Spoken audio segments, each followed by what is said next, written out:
नमो स्वनन्ताय सहस्रमूर्तये सहस्रपादाक्षिशिरोरुबाहवे सहस्रनामे पुरुषाय शाश्वते सहस्रकोटियुगधारिणे नमः सहस्रकोटियुगधारिणे नमः।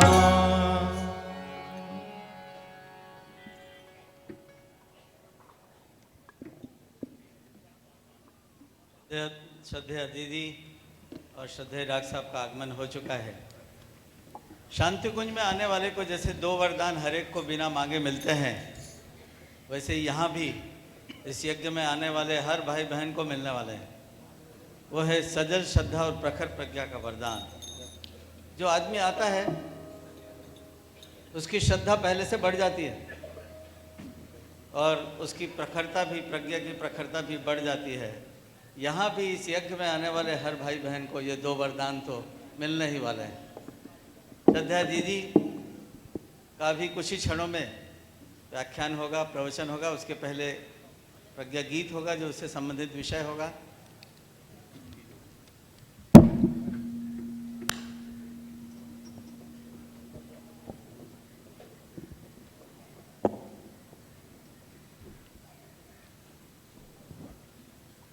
ये गीत है मातृशक्ति को समर्पित।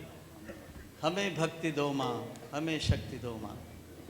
जैसे कि स्वामी विवेकानंद ने कहते हैं, काली माता के सामने यही मांगा था, हे माता मुझे भक्ति दो, शक्ति दो, ज्ञान दो। और कोई चीज़ नहीं मांग सके थे वो। तो इस गीत में भी यही भाव है। उस युग शक्ति से, आदि शक्ति से हम अपनी गुरु माता से वही गीत, वही भाव मांगते हैं, हमें भक्ति दो और शक्ति दो।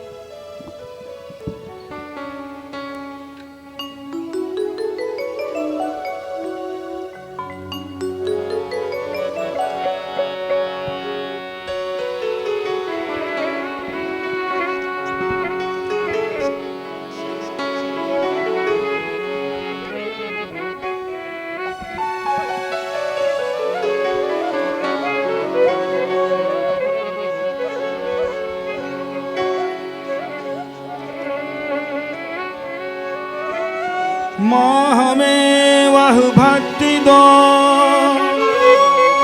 संवेदना से छल छलाए। माँ हमें वह शक्ति दो हर अनीति से जूझ जाए। स्वार्थ से रह दूर माँ, सर्वार्थ लगा दे। पतन पीड़ा को मिटाकर नव सृजन के काम आए। हमें भक्ति दो माँ,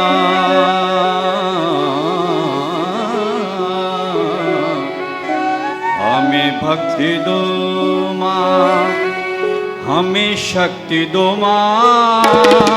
सतत साधना की सपन मांगते हैं। हमें भक्ति दो माँ, हमें शक्ति दो माँ। सतत साधना की सपन मांगते हैं। धन धाम कुछ आपसे मांगते माँ, धन धाम कुछ आपसे मांगते माँ। विमल ज्ञान की एक किरण मांगते हैं। धन धाम कुछ आपसे मांगते माँ। विमल ज्ञान की एक किरण मांगते हैं। हमें भक्ति दो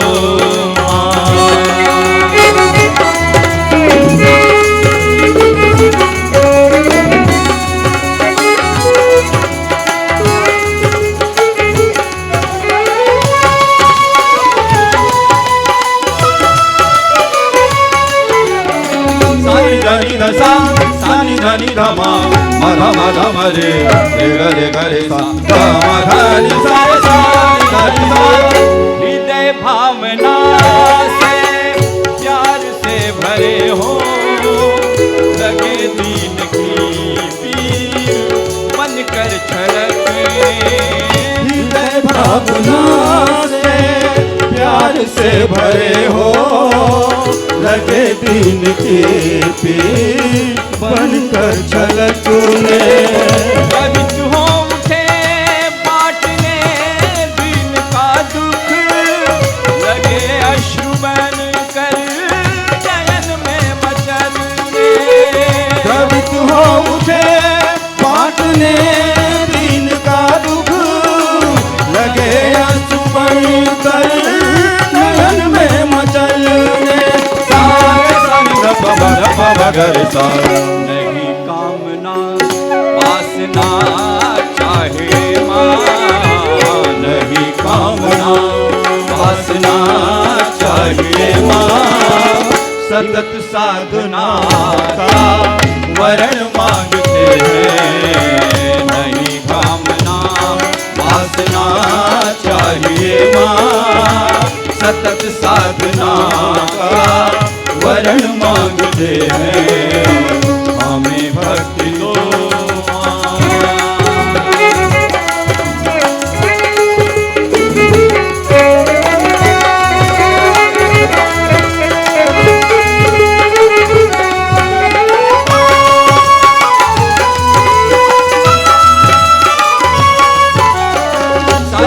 दसा सानि धनि ध म म ध म ध म रे रे ग रे सा ग म ध नि सा रे सा नि ध नि सा। नहीं स्वर्ग की सिद्धि की कामना माँ, नहीं मुक्ति की कर रहे याचना। नहीं स्वर्ग की सिद्धि की कामना माँ, नहीं मुक्ति की कर रहे याचना है। नहीं पद प्रतिष्ठा न यश चाहिए माँ, नहीं स्वर्ग की कर रहे कामना है। नहीं पद प्रतिष्ठा न यश चाहिए माँ, नहीं स्वर्ग की कर रहे कामना है। हमको गला कर, हमको गला कर, हमको गला कर, करें प्रेम शिव को विमल भक्ति का वर गहन मांगते हैं। हमको गला कर, करे प्रेम शिव को विमल भक्ति का वर गहन मांगते हैं। हमें भक्ति दो माँ।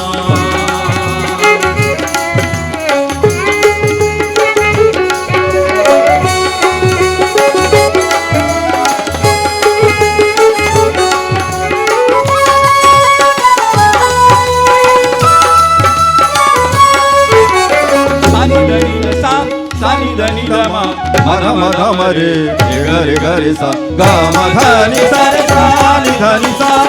तुम ही वेद माता, तुम ही देव माता, तुम ही विश्व माता, तुम ही भगवती हो।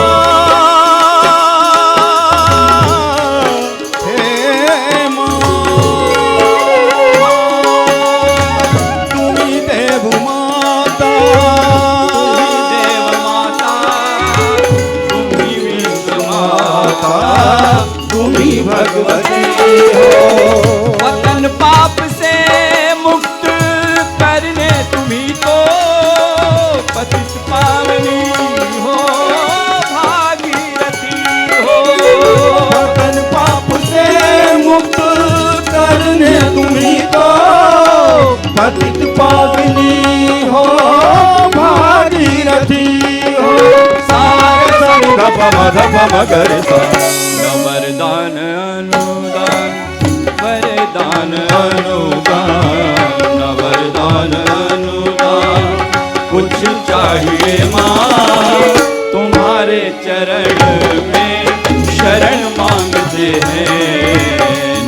दान अनुदान कुछ चाहिए माँ तुम्हारे चरण में शरण मांगते हैं।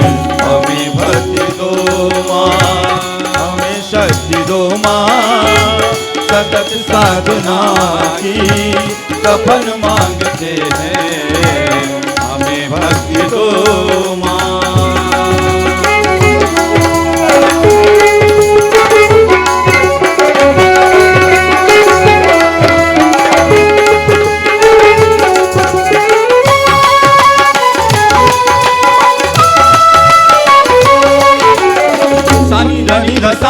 सानी धनी रमा मधा मधा मरे रे गरे सा मधानी सारे धनी सा। चले लोक मंगल पथ पर सदा ही करे लोक सेवा निष्काम हो करे। चले लोक मंगल पथ पर सदा ही करे लोक सेवा निष्काम होकर। झूठे युग सृजन में समय श्रम लगाकर सृजन चेतना का प्रखर प्राण देकर। झूठे युग सृजन में समय श्रम लगाकर सृजन चेतना का प्रखर प्राण लेकर। महाकाल के काम में हो समर्पित। महाकाल के काम में हो समर्पित इसलिए तू जीवन मरण मांगते हैं। महाकाल के काम में हो समर्पित इसी हेतु जीवन मरण मांगते हैं। महाकाल के काम में हो समर्पित इसी हेतु जीवन मरण मांगते हैं। न धन धाम कुछ आपसे मांगते माँ विमल ज्ञान की एक किरण मांगते हैं। हमें भक्ति दो माँ हमें शक्ति दो माँ सतत साधना की सफल मांगते हैं। विमल ज्ञान की एक किरण मांगते हैं। सतत साधना का वरण मांगते हैं। तुम्हारे चरण में तुम्हारे चरण में तुम्हारे चरण में शरण मांगते। बहुत बहुत आभार हमारे उद्गाता बंधुओं। श्रद्धा जी का आगमन निश्चित रूप से इस क्षेत्र में इस बात को बहुत पुष्ट करने वाला है कि 21वीं सदी नारी सदी होगी। श्रद्धा दीदी परम पूज्य गुरुदेव वंदनीय माता जी के दिए हुए विचारों को आत्मसात करके एक प्रकार से समाधिस्थ जीवन जी रही हैं। ओढ़ते बिछाते सोते जागते खाते पीते केवल एक ही विचार है कि कैसे युग निर्माण का ये पूरा प्रसार हो, घर घर जन जन तक हम लोग गुरुदेव के संदेश को पहुंचा सकें। वो यही विचार लेके जी रही हैं। और आज का जो विषय है वैसे वो अपने मन से आपको उदारतापूर्वक कुछ भी बांटें ज्ञान से। भारतीय संस्कृति विश्व संस्कृति ये उनका विषय है, लेकिन वो प्रेम से इस दक्षिण के क्षेत्र को हमारे परम पूज्य गुरुदेव के विचारों से आप्लावित करने के लिए अपने दिल से भी और आपको बता सकेंगी। श्रद्धेया जी का जीवन तब से परिपूरित रहा है। मैंने एक स्मारिका में उनके एक लिखे हुए लेख को पढ़ा था कि उन्होंने समर्पण कैसे किया। वे तो श्रद्धेय डॉक्टर साहब के साथ कहीं पे वो डॉक्टर रहे तो उनके साथ रहती थी। और एक दिन गुरुजी के मुंह से एक बात निकली जो उनको छू गई कि जब बाहर के बच्चे लोग कर रहे हैं इस मिशन के लिए, लोक मंगल के लिए इतना कुछ, तो हमारे बच्चे क्यों नहीं। ये बात श्रद्धेया जी को छू गई और उन्होंने श्रद्धेय डॉक्टर साहब को प्रेरित किया होगा संभवतः। लेकिन फिर उन्होंने नौकरी छोड़ के श्रद्धेय डॉक्टर साहब यहीं आ गए और वंदनीय माता जी और गुरुदेव की सेवा करते हुए ही जीवन उनका बीता। एक तप की मूर्ति है हमारे श्रद्धा जी, उनसे हम प्रार्थना करेंगे कि पूरे भारत से आए हुए भाई बहन यहाँ बैठे हुए हैं। निश्चित रूप से यहाँ पर आपका पदार्पण यहाँ पर परम पूज्य के गुरुदेव के कार्यों को कई गुना तेज करने वाला है। युग सृजन तेज होगा। हम प्रार्थना करते हैं कि उन्हें मार्गदर्शन प्रदान करें।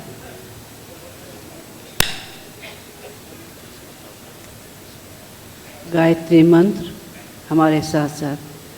ओम भूर्भुवः स्वः तत्सवितुर्वरेण्यं भर्गो देवस्य धीमहि धियो यो नः प्रचोदयात्।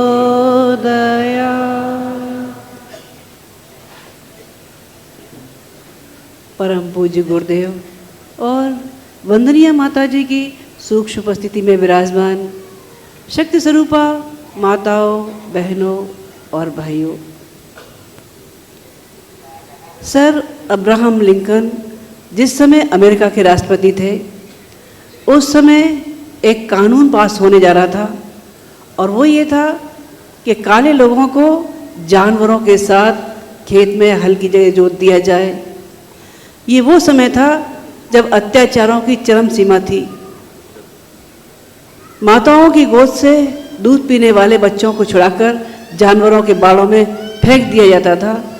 छोटी छोटी गलतियों पर कोड़े बरसाने जैसी नृशंसताएं बराबर होती रहती थी, लेकिन किसी का ध्यान आकर्षित होता था। कोई उस अत्याचार के खिलाफ बोल पाता था, कोई नहीं बोल पाता था। उन्हीं दिनों एक महिला जो रोज ये अत्याचार देखा करती थी, अपने डायरी के पन्ने लिखा करती थी। वो डायरी के पन्ने जब एक दिन समाज के सामने आए, तब उत्तरी अमेरिका और दक्षिणी अमेरिका में गृह युद्ध जैसी स्थिति छा गई। किस में छा गई? क्या गोरे और कालों के बीच में? नहीं, गोरे और कालों के बीच में नहीं, ये उनके बीच में थी जो मानवता के पक्षधर थे, जो ये कहा करते थे कि इंसान इंसान के ऊपर इतनी नृशंसता से अत्याचार नहीं कर सकता। ऐसे में भाव संवेदनाओं का हथियार लेकर उठ खड़ी हुई थी हैरियट स्टोव। क्या लेकर? अंकल टॉम्स केबिन, टॉम काका की कुटिया। ये वो किताब थी जिसमें उसकी डायरी के पन्ने थे। ये जब सामने आए तब लोगों में एक हलचल मच गई। इस संसार में जब कभी भी महत्वपूर्ण कार्य संभव हुए हैं, उसके पीछे प्रत्यक्ष या अप्रत्यक्ष रूप से एक शक्ति काम करती रही है, जिसका नाम है मातृसत्ता। सुनते हैं स्वर्ग में एक कल्प वृक्ष है, उस पर धर्म, अर्थ, काम और मोक्ष 4 तरह के फल लगा करते हैं। आदमी उसके नीचे बैठकर जो चाहे सुफल पा लेता है। पता नहीं पढ़ी बातें हैं, सुनी बातें हैं, कितनी सच हैं, लेकिन हाँ, एक कल्प वृक्ष को इस जमीन पर चलते देखा है। उसका नाम है मातृसत्ता।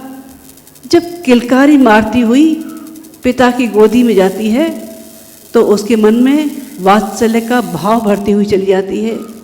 वो ही नारी जब कच्चे सूत के धागे लेकर भाई के पास जाती है तो उसके मन में पवित्रता का संचार करती हुई चली जाती है। और वही नारी जब अग्नि के साथ फेरे लेकर पुरुष के साथ जाती है तो उसके मन को अपूर्णता को पूर्णता बदलती चली जाती है। और बच्चे के लिए तो साक्षात संजीवनी है। जन्म जिसको दिया है, भावनाओं को घोल जिसको दिया है, जन्म ही नहीं पाल पोस कर बड़ा करने वाली, इंसान कहलाने लोग बनाने वाली माँ साक्षात कल्प वृक्ष है। ये कहते हैं सरस्वती की तुलना में कोई देवता नजर आते हैं, कोई देवता नजर नहीं आते। धन की महालक्ष्मी की तुलना में धनपति कुबेर बहुत बौने लगते हैं और देवी दुर्गा अकेली सारे देवताओं के बराबर इकट्ठी खड़ी दिखाई पड़ती है संयुक्त देवताओं की शक्ति। सावित्री यमराज से अपने पति को छुड़ा के ला सकती है। राम साथ न दे तब भी सीता के बच्चे राम से कम नहीं हो सकते। दुष्यंत भूल भी जाए अपनी शकुंतला को तब भी उनका पुत्र शेर के दांत गिनने वाला भरत चक्रवर्ती सम्राट बनकर खड़ा हो सकता है। नारी जीवन का इतिहास बहुत शानदार रहा है। देवी भारती का वो उदाहरण तो और भी अनूठा है। शंकराचार्य और मंडन मिश्र के बीच में जब शास्त्रार्थ हो रहा था तब निर्णायक की भूमिका देवी भारती ने निभाई थी। किसी को शक था, किसी को शक नहीं था। और उससे भी अद्भुत बात ये थी कि एक तरफ खुद का पति था और दूसरी तरफ नितांत अपरिचित आदिगुरु शंकराचार्य। उस पर भी उसके निर्णय की क्षमता में किसी को शक था, किसी को शक नहीं था। एक बार ऐसा प्रसंग आया जब लगा कि मंडन मिश्र शायद शास्त्रार्थ में पीछे हटते दिखाई पड़ रहे हैं। उस समय देवी भारती ने आगे बढ़कर वो स्थान संभाला और आदि शंकराचार्य को भी ये सोचने पर मजबूर कर दिया। उसके लिए उन्होंने 6 महीने का समय उनके प्रश्न का जवाब देने के लिए मांगा था। नारी जीवन बहुत शानदार रहा है। आज नारी जन न्यायालय के सामने न्याय की भीख मांगती है, कहती है उसे और अधिक अपमानित और तिरस्कृत न किया जाए। आज के समाज में फैली हुई रूढ़ियाँ, मान्यताएं, चारों तरफ विज्ञापन के दौर में नारी एक विज्ञापन की वस्तु बन के रह गई। सार्वजनिक चौराहों पर, किताबों पर, पोस्टरों पर उसके वो चित्र लगाए जाते हैं जिसे देखकर आंखें सम से झुक जाती हैं। सवाल ये नहीं कि वो नारी किसकी माँ है, किसकी बहन है, किसकी बेटी है। आप में से इतने लोग बैठे हैं, इतने लोग पीछे खड़े भी हैं, मेरी एक बात का जवाब दे सकेंगे क्या अपने घरों की बहन बेटियों के गंदे चित्र सार्वजनिक चौराहों पर या सार्वजनिक पत्रिकाओं में छपवाना पसंद करेंगे? प्रश्न मेरा कड़वा है, लेकिन जवाब एक ही है। वो है, सब एक ही बात में कहेंगे ये संभव नहीं है। तो फिर ये गंदी बाढ़ आती क्यों है? वो नारी किसी की माँ है, किसी की बहन है, किसी की बेटी है, किसी की भार्या है। क्या किसी के उसे साहस हो पाता है कि इस अश्लीलता के विरुद्ध खड़ा हो सके, जो ये कह सके कि इन अश्लील पोस्टरों की होली जला दो? आज दहेज का दानव मुंह फाड़े खड़ा हुआ है। चाहे कहीं की भी स्थिति हो, लेकिन दहेज की आग में जलती हुई हमारी बहन बेटियों की चीखें किसी को सुनाई पड़ती हैं? किसी को सुनाई नहीं पड़ती। वो मौत के घाट सिसकती हुई निकलती हुई चली जाती है। कोई रोक पाता है? कोई रोक पाता नहीं। लेकिन कभी सच साहस जागे तो बहनों और भाइयों, मन का शौर्य कहीं भी उत्कीर्ण हो जाता है। कानपुर की एक बड़ी प्यारी सी घटना है। कानपुर में एक इंजीनियर थे, आनंद। उनकी शादी तय हुई। उनके पिता दहेज के पक्षधर थे। वो कहते थे हमने अपने लड़के को इंजीनियर बनाया है, पैसा खर्च किया है, पढ़ाया है, लिखाया है, तो हम दहेज क्यों नहीं लेंगे? हम सारा पैसा लड़की वालों से वसूल करेंगे। लड़की वाले बेचारे मध्यम परिवार के, 4 बेटियां सामने, बड़ी की शादी, कैसे बात पूरी हो? बच्चा था आदर्शवादी। उन्होंने पिता को समझाने की बहुत कोशिश की। पिताजी मेरे हाथ पैर मजबूत हैं, मेरी योग्यता है, मैं दहेज नहीं लूँगा। पर पिता ने एक नहीं सुनी। बेटा ये सोचता रहा कैसे करूँ, कैसे समझाऊँ। आखिर बेटे ने मौन साध लिया। शादी हो गई। जब विदा का वक्त आया तब लड़के ने अपने ससुर जी को पास बुलाया और ये कहने लगे कि ससुर जी बाकी सब मांग तो पूरी हो गई, लेकिन एक मांग बची है। वो पिताजी भी जो थे वो बड़े उलझन में फंस गए कि ये एक और मुसीबत आई जैसे तैसे, तो इतना सब दहेज जुटाया, लेकिन ये लड़का लड़की की विदा के पहले कहता एक और मांग पूरी करो। तो उन्होंने कि बेटा बताओ क्या बात है। लड़की का पिता बेटी को विदा ना करता तो क्या करता। उन्होंने कहा कि या तो आप हमको एक मकान अलग से दे दें, और नहीं संभव हो तो अपने घर में ही एक कमरा खाली करके दे दें। उन्होंने देखा लड़का मान नहीं रहा है, तो अपने घर में ही एक कमरा खाली कर दिया। लड़के ने अपना सामान और लड़की का सामान उस कमरे में रखवा दिया और अपने पिता से कहने लगा, पिता बार बार हल्ला मचा रहे, बेटा बारात विदा होने का समय आ गया है, चलो चलो। लड़का खड़ा हुआ और कहने लगा, पिताजी इन लोगों ने मेरे को खरीद लिया है, आपकी रकम आपके सामने है, आप चाहे तो ले जा सकते हैं, लेकिन अब मैं इन्हीं के लिए कमाऊंगा और इन्हीं के लिए जीऊंगा। आखिर पिता को दहेज की सारी रकम लौटानी पड़ी, तब जाके विदा बारात हुई। ये साहस जाग जाए तब। तो पता नहीं दहेज के नाम पर खर्च होने वाला फिजूल खर्ची कितना पैसा बर्बाद हो जाता है। ये पैसा ही अगर इकट्ठा हो जाए तो पता नहीं कितने बच्चों को, कितने भाइयों को जो बेरोजगारी के उससे जूझ रहे हैं, उनको अनगिनत उद्योग मिल सकते हैं। करोड़ों की संख्या में जहाँ पैसा खर्च होता हो, अरबों की संख्या में जहाँ सारे समूह का पैसा इकट्ठा कर लिया जाए, तो ये समस्या हमारी बेरोजगारी की आसानी से हल हो सकती है।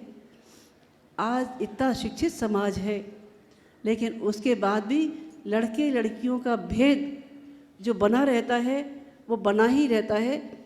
माँ बेटे को तो दूध पिलाना पसंद कर देती है, लेकिन लड़की को कहती तुझे कहाँ बाहर जाना है, तू रहने दे, लड़के को तो बाहर पढ़ना है, बाहर काम पे जाना है।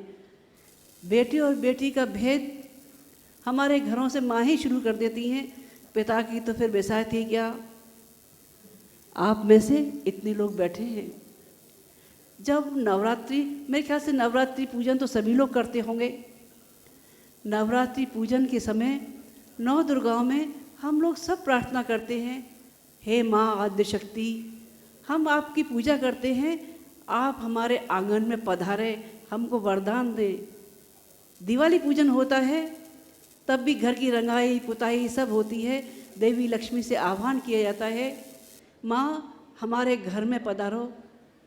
जब वो ही लक्ष्मी, वो ही सरस्वती, वो ही काली जब आपके आंगन में साक्षात शरीर लेके आ रही थी, तो उसको जन्म के पहले ही मौत के घाट उतार दिया गया। हमारा भारतीय समाज इतना संवेदनहीन भी हो सकता है कि एक देवी जिसकी कल्पना कर रहे थे, भावना कर रहे थे, वो हमारे घर आई और हमने मृत्यु के घाट उतार दिया। ये हमारी संवेदनाएं अगर जाग सके तो।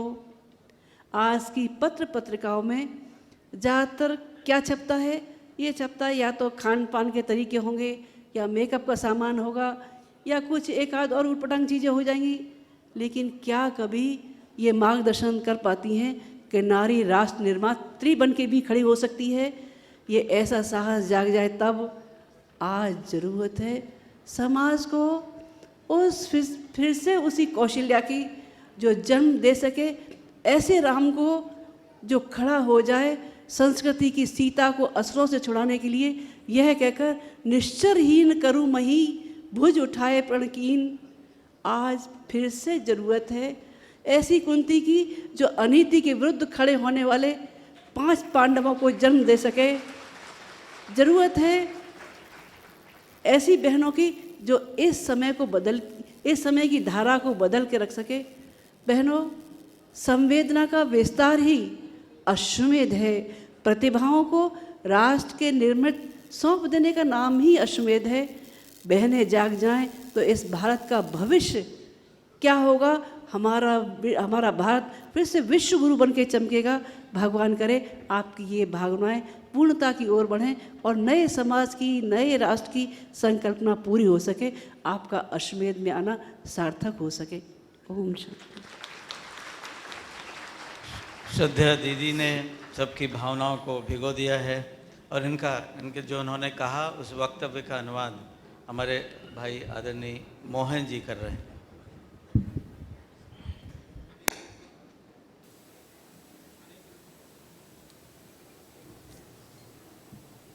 அனைவருக்கும் வணக்கம்.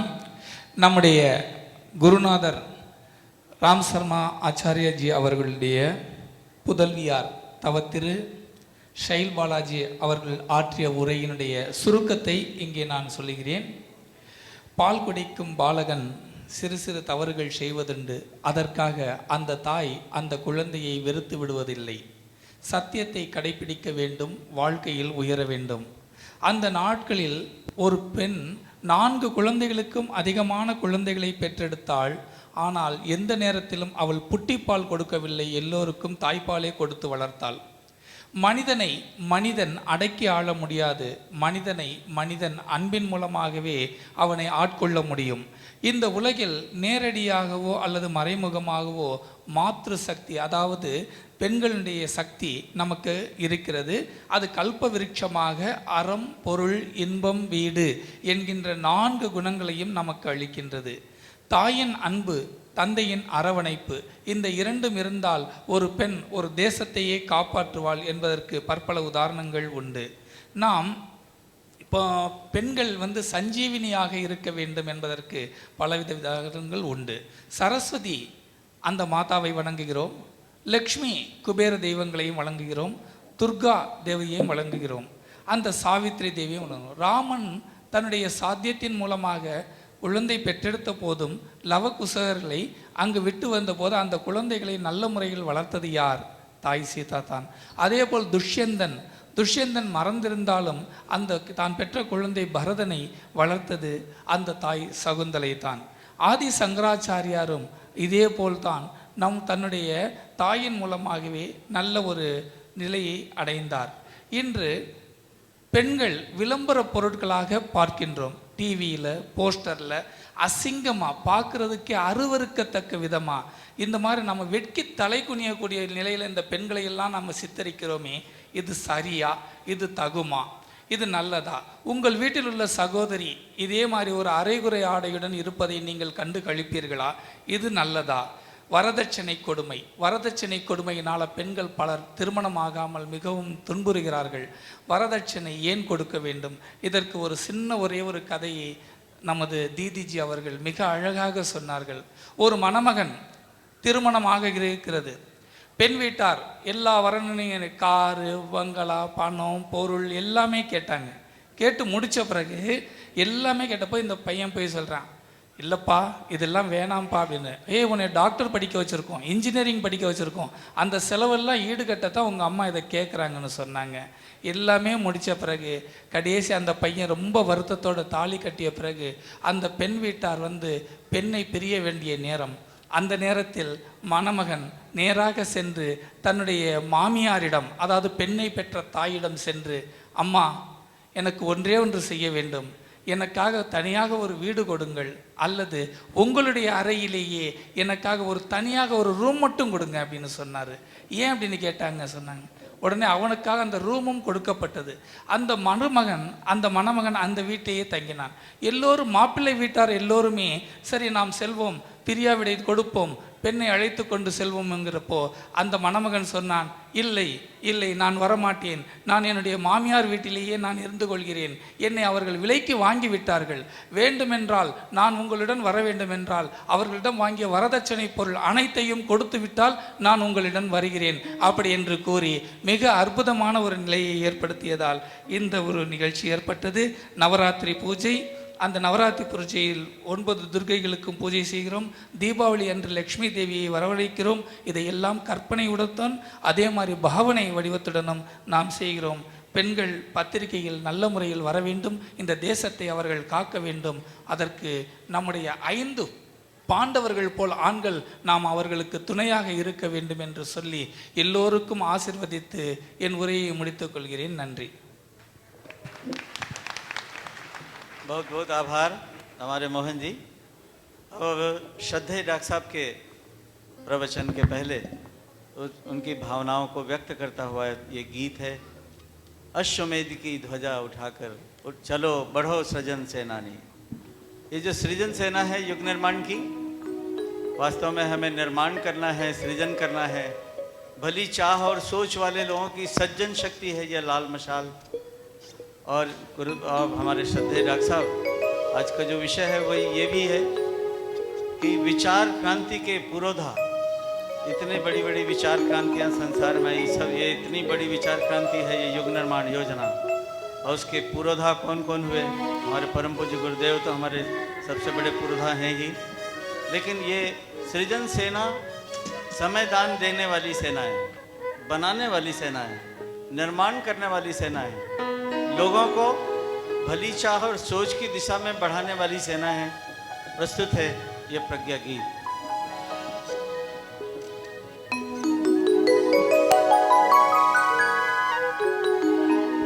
एक बार दोनों हाथ उठा के जरा जय घोष करें। अपने आप को थोड़ा जागृत करने के लिए पूरी एनर्जी के साथ बोलिए युगाधिपति महाकाल की, रामेश्वर भगवान की, माता कन्याकुमारी की। ये देव संस्कृति दिग्विजय अभियान है और इसको घर घर तक पहुंचाना है, और इसको जानने के लिए हमको गुरुदेव को जानना होगा, पढ़ना पड़ेगा। जवानों की ताकत क्या है अगर जानना है तो सर हिंद की दीवारों से पूछना। नारी की तप शक्ति क्या है तो माता कन्याकुमारी से जाके पूछना। भारत की संस्कृति को विश्व में कैसे फैलाना है तो विवेकानंद रॉक पे जाकर के ध्यान में बैठ के पूछना। नारी की शक्ति क्या है जानना है तो झांसी के मीनारों से पूछना। और शौर्य और बलिदान क्या है जानना है तो राणा और शिवा की तलवारों से पूछना। और अगर भारतीय संस्कृति को जानना है तो परम पूज्य गुरुदेव के विचारों से पूछना, जिन्होंने भारतीय संस्कृति को समस्त विश्व को अजस्र अनुदान जो दिया है, आप पढ़ना उसको। ये देव संस्कृति दिग्विजय अभियान की यात्रा है। सुनो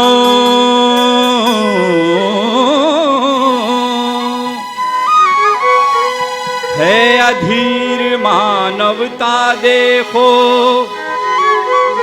उसको धैर्य बंधाना है। स्वार्थ भरी आपाधापी से जग को आज बचाना है। सुनो दिग्विजय है तू, देव संस्कृति ने शंख बजाया है।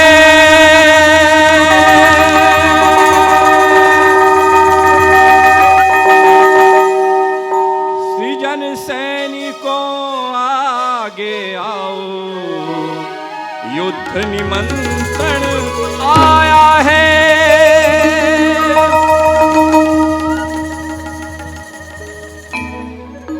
अश्वमेध की ध्वजा उठाकर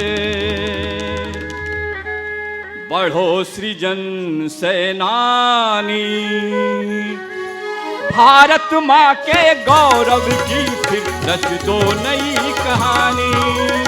अश्वमेध की ध्वजा उठाकर बढ़ो सृजन सेनानी। भारत माँ के गौरव की फिर रच दो नई कहानी।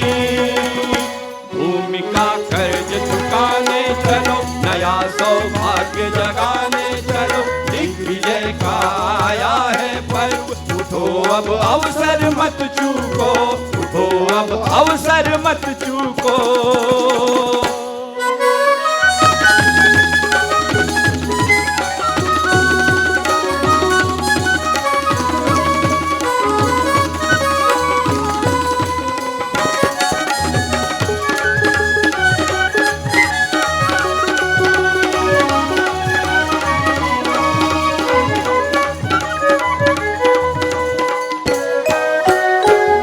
संस्कृति घर घर में अब स्थापित करना है।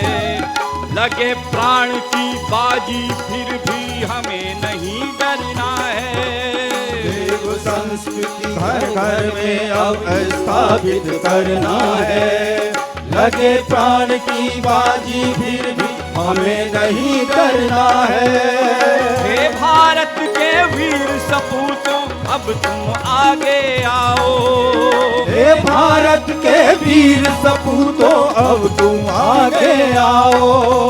संस्कृति की दिग्विजय हेतु तुम जौहर फिर दिखलाओ। संस्कृति की दिग्विजय हेतु तुम जौहर फिर दिखलाओ। संस्कृति के इस महासमर के बन जाओ बलिदानी।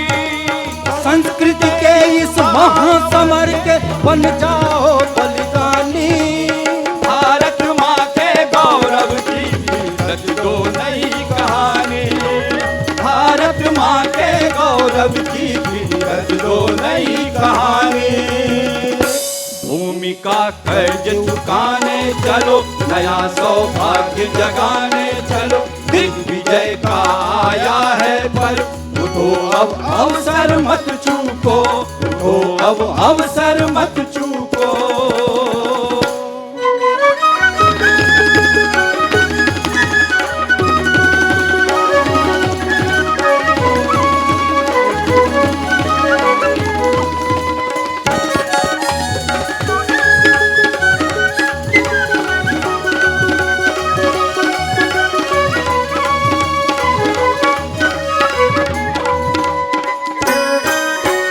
महाकाल ने महाक्रांति की है आवाज लगाई। हमने उसको सफल बनाने की है शपथ उठाई। महाकाल ने महाक्रांति की है आवाज लगाए। हमने उसको सफल बनाने की है शपथ उठाई। बिगुल बजाकर गांव गांव घर घर इसको पहुंचाओ। बिगुल बजाकर गांव गांव घर घर उसको पहुंचाओ। ले लो श्रेय देव बन जाओ, अब न तनिक सकुचाओ। ले लो श्रेय देव बन जाओ, अब न तनिक सकुचाओ। वसुंधरा पर गूंज उठे प्रज्ञावतार की वाणी। वसुंधरा पर गूंज उठे प्रज्ञावतार की वाणी। भारत माँ के गौरव की फिर रच दो नई कहानी। भारत माँ के गौरव की फिर रच दो नई कहानी। भूमि का कर्ज उठाने चलो, नया सौभाग्य जगाने चलो। दिग्विजय का आया है पर उठो अब अवसर मत चूको। उठो अब अवसर मत चूको।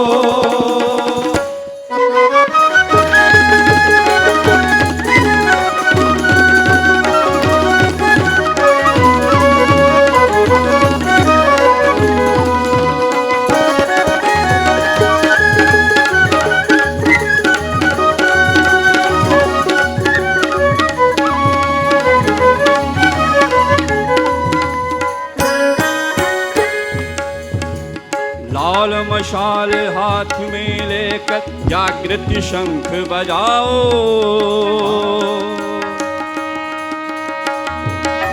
भारत माता की जय। भारत माता की जय। लाल मशाल हाथ में लेकर जागृत शंख बजाओ। भारत माँ का खोया गौरव फिर से वापस लाओ। लाल मसाल हाथ में लेकर जागृत शंख बजाओ। भारत माँ का खोया गौरव फिर से वापस लाओ। अत्याचार अनीति पाप का कर दो पूर्ण सफाया। अत्याचार अनीति पाप का कर दो पूर्ण सफाया। पढ़ो निडर कह दो दुनिया से देवदूत है आया। पढ़ो निडर कह दो दुनिया से देवदूत यह आया।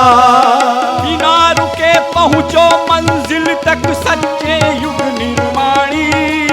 बिना रुके पहुँचो मंजिल तक सच्चे युग निर्माणी। भारत माँ के गौरव की फिर रच दो नई कहानी। भारत माँ के गौरव की फिर रच दो नई कहानी। भूमि का कर्ज चुकाने चलो, नया सौभाग्य जगाने चलो, दिग्विजय का आया है पर्व, उठो अब अवसर मत चूको, उठो अब अवसर मत चूको।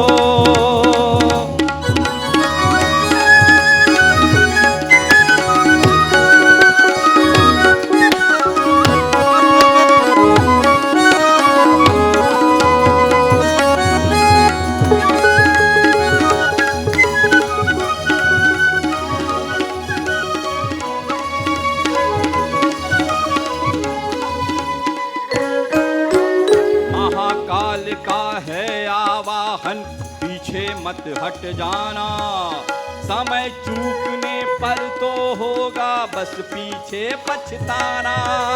महाकाल का है आह्वान है, पीछे मत हट जाना, समय चूकने पर तो होगा बस पीछे पछताना।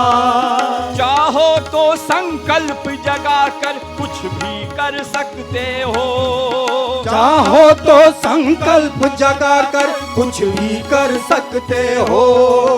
थोड़े श्रम से इस जीवन को धन्य बना सकते हो, थोड़े श्रम से इस जीवन को धन्य बना सकते हो।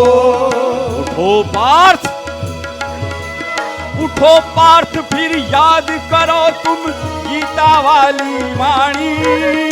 उठो पार्थ, फिर याद करो तुम गीता वाली वाणी। भारत माँ के गौरव की फिर रच दो नई कहानी, भारत माँ के गौरव की फिर रच दो नई कहानी। भूमि का कर्ज चुकाने चलो, नया सौभाग्य जगाने चलो, दिग्विजय का आया है पर्व, उठो अब अवसर मत चूको, उठो अब अवसर मत चूको। अश्वमेध की ध्वजा उठाकर बढ़ो सृजन सेनानी, अश्वमेध की ध्वजा उठाकर बढ़ो सृजन सेनानी। भारत माँ के गौरव की फिर रच दो नई कहानी, भारत माँ के गौरव की फिर रच दो नई कहानी। भूमि का कर्ज चुकाने चलो, नया सौभाग्य जगाने चलो, दिग्विजय का आया है पर्व, उठो अब अवसर मत चूको, उठो अब अवसर मत चूको, उठो अब अवसर मत चूको। भारत माता की जय, भारत माता की जय, भारतीय संस्कृति की जय।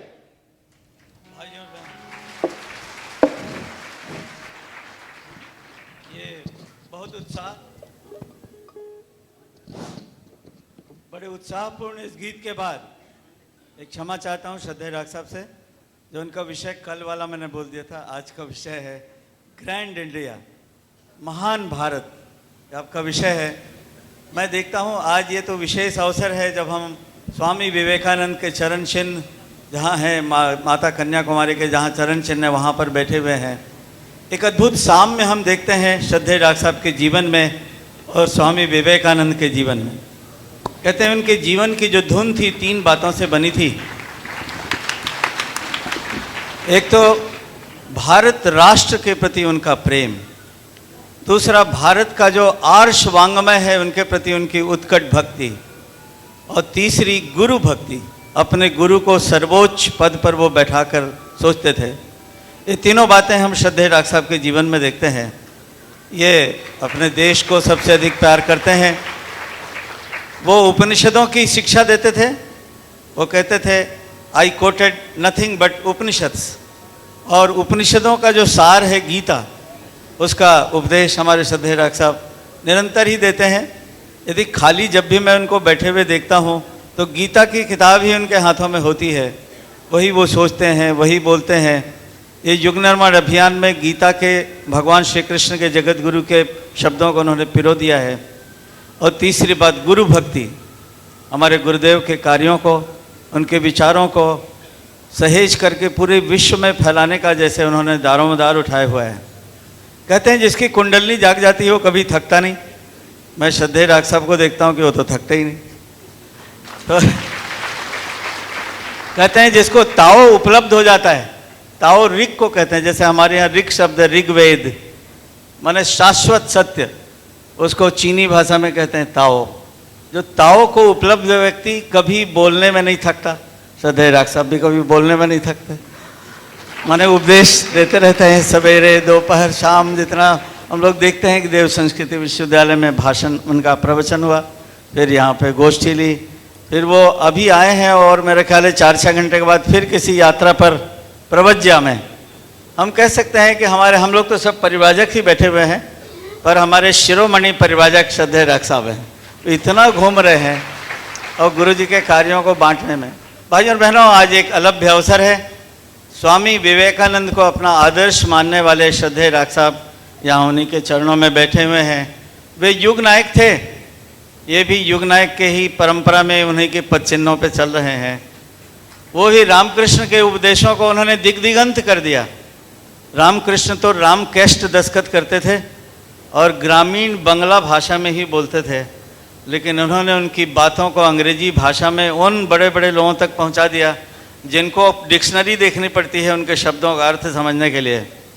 श्रद्धेय राग साहब ने परम पूज्य गुरुदेव के विचारों को, उनकी योजनाओं को, धर्म और विज्ञान के समन्वय को, कभी उनके बोले हुए शब्द चरितार्थ होंगे, कभी विश्व सरकार बनेगी, पूरे संसार में एक ही भाषा होगी, ये परमाणु बम वो सब बीती हुई दुनिया की चीज़ होंगे। जो सारे जो खर्च हमारे रक्षा बजट में पूरे दुनिया में होते हैं, ये जब रुक जाएगा तो सारी दुनिया हरी भरी हो जाएगी, अभी से कितना समृद्धि संपन्न हो जाएगी, कोई लड़ाई झगड़ा नहीं होगा। इन सब को सबके दिमागों में बैठाने का काम श्रद्धेय राग साहब को जैसे मिला है, गुरु जी के विचारों को ठोक ठोक के सबके दिमागों में बैठाने का। मैं उससे प्रार्थना करता हूँ, आज जो विषय है तो प्रतिपादन करेंगे ही। हमारा भारत महान भारत, लेकिन ज़रूर वो दिल से भी और जो बातें हैं वो भी कहें, ताकि उस महान भारत को बनाने में यहाँ जो बैठे हैं लोग, भाई बहन बच्चे बूढ़े, सब मिलकर सहयोग करें। श्रद्धेय राग साहब।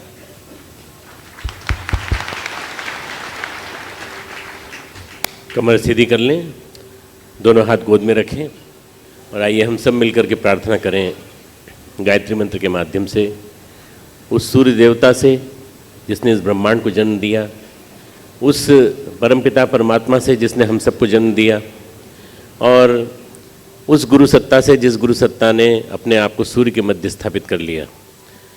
गायत्री मंत्र के माध्यम से हम प्रार्थना करते हैं कि उस प्राण स्वरूप, सुख स्वरूप, दुखनाशक, श्रेष्ठ, तेजस्वी, पापनाशक परमात्मा के दिव्य तेज को हम अंतरात्मा में धारण करें। वह परमात्मा हमारी बुद्धि को सन्मार्ग की ओर प्रेरित करें।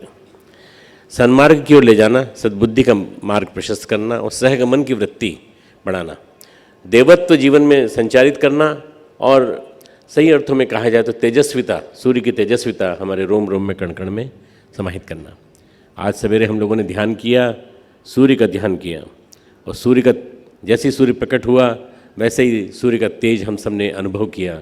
उस सूर्य के तेज के माध्यम से हम गायत्री का एक प्रकार से अनुदान, वरदान, शक्ति, पात ये महसूस कर सकते हैं। इसी क्रम को हम कल भी करेंगे सुबह। इसी क्रम में आप लोग कल आएंगे, दूसरी तरह का ध्यान कराएंगे, पर कराएंगे सूर्य देवता का ही।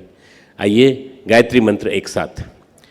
ओम भूर्भुवः स्वः तत्सवितुर्वरेण्यं भर्गो देवस्य धीमहि धियो यो नः प्रचोदयात्। ओम गुरुर्ब्रह्मा गुरुर्विष्णु गुरुरेव महेश्वरः गुरुः साक्षात् परब्रह्म तस्मै श्री गुरुवे नमः। अखंडमंडलाकारं व्याप्तं येन चराचरं तत्पदं दर्शितं येन तस्मै श्री गुरुवे नमः। मातृवत् लालयित्री च पितृवत् मार्गदर्शिका नमोस्तु गुरुसत्तायै श्रद्धा प्रज्ञायुता च, श्रद्धा प्रज्ञायुता च। परम पूज्य गुरुदेव और परमवंदनीय माता जी की सूक्ष्म उपस्थिति में आज इस अश्वमेध यज्ञ के जो कि कन्याकुमारी में संपन्न हो रहा है, क्रम में यहाँ बैठे पूरे देश भर के, विदेश के कोने कोने से आए हुए हमारे देवतुल्य भाइयों, देवी स्वरूपा बहनों, शक्ति स्वरूपा माताओं, हमारी यज्ञ संसद के सभी सदस्य जो ऊपर बैठे हैं, मेरे साथ मंच पे विराजमान हैं, आप सबकी जीजी, और आप सभी ऐसे विद्वज्जन जो शायद इस मिशन का संदेश पहली बार सुन रहे हो, या हो सकता है कि इस अश्वमेध की चर्चा सुनकर आप यहाँ पर विभिन्न स्थानों से आए हो।